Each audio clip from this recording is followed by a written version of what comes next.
محمدا رسول الله.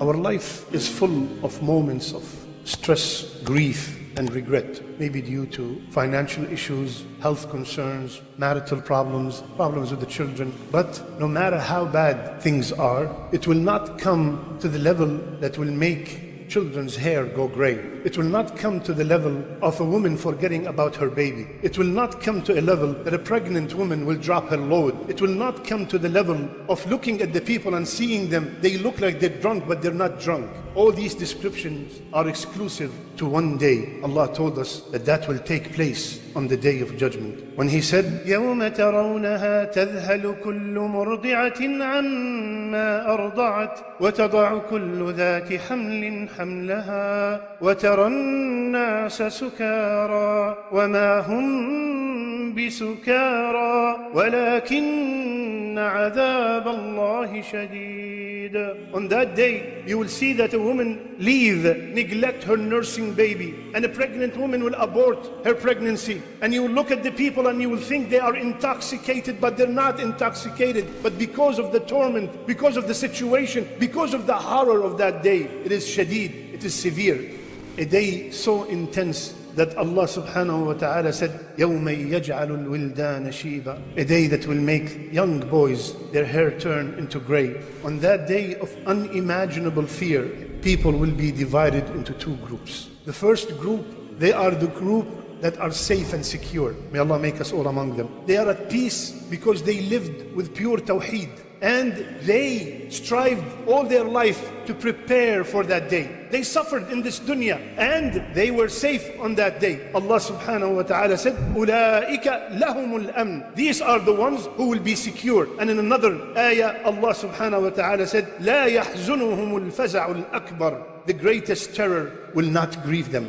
And the second group, this group will be terrified and regretful. They will be screaming, وهم يصطرخون فيها ربنا أخرجنا نعمل صالحا غير الذي كنا نعمل. And they are screaming and say, Ya Allah, bring us back so we can do things that are different than what we used to do. We want to do something good now. We want to do something righteous other than the evil that we used to do. And in another ayah, ربنا أبصرنا وسمعنا فارجعنا نعمل صالحا إنا موقنون. Ya Allah, now we can see the hellfire. Now we can hear the hellfire. Ya Allah, bring us back.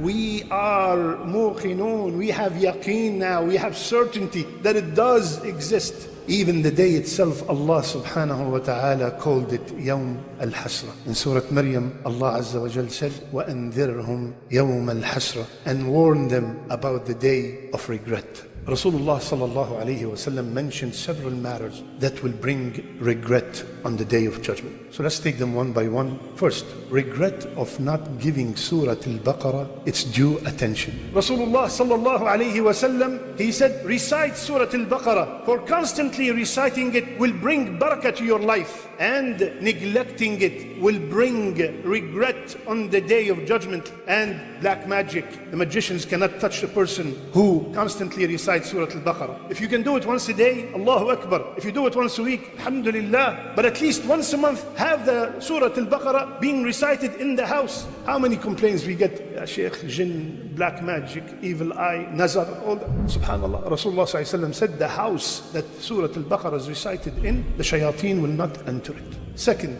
participating in any gathering where Allah's name is not remembered. It will be a regret on the day of judgment. Rasulullah sallallahu alayhi wa sallam, he said, whenever people sit in a gathering without remembering Allah Azza wa Jal, as if they have gathered on the body of a dead donkey, and it will be a regret for them on the day of judgment.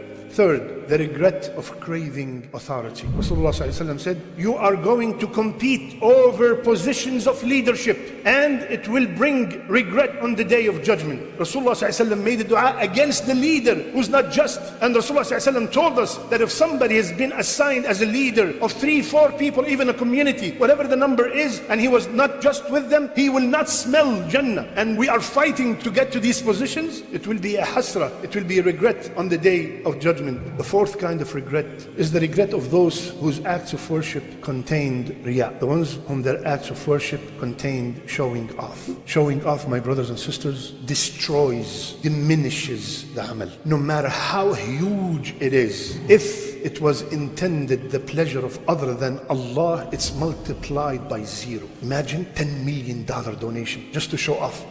Gone. And the guy next to you, $10 from the bottom of his heart. He's been saving and taking from his mother. His is better than your 10 million. It's all about sincerity. Every single time you want to do any action, ask yourself one word: why?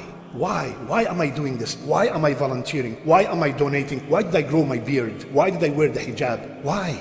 If the answer is the pleasure of Allah, Allahu Akbar, proceed. If not, pause, reset, and refresh your intention. One of the Salaf, they walked into him and he was weeping. And the other man who came, he asked him, what's wrong? He said, did you read this ayah? He said, which ayah? وَبَدَى لَهُم مِّنَ اللَّهِ مَا لَمْ يَكُونُوا يَحْتَسِبُونَ. And they found out on the day of judgment many things they did not expect. They were going thinking that, oh, I died at 70, at 80, I have tons. I donated so much, I fasted so much. And they found out that because of showing off, all these amal were destroyed. The fifth, the regret of the people who backbite. They are literally handing their good deeds on a golden platter to the people they could not stand in the dunya. Rasulullah sallallahu alayhi wasallam, he said, whomsoever have wronged anybody, let him settle it right now. Let him ask for forgiveness right now. Because on the day of judgment, there's no more dirham or dinar. The currency is hasanat and sayyiat. And he will give the hasanat to the people he harmed. And if he doesn't have any hasanat, he will take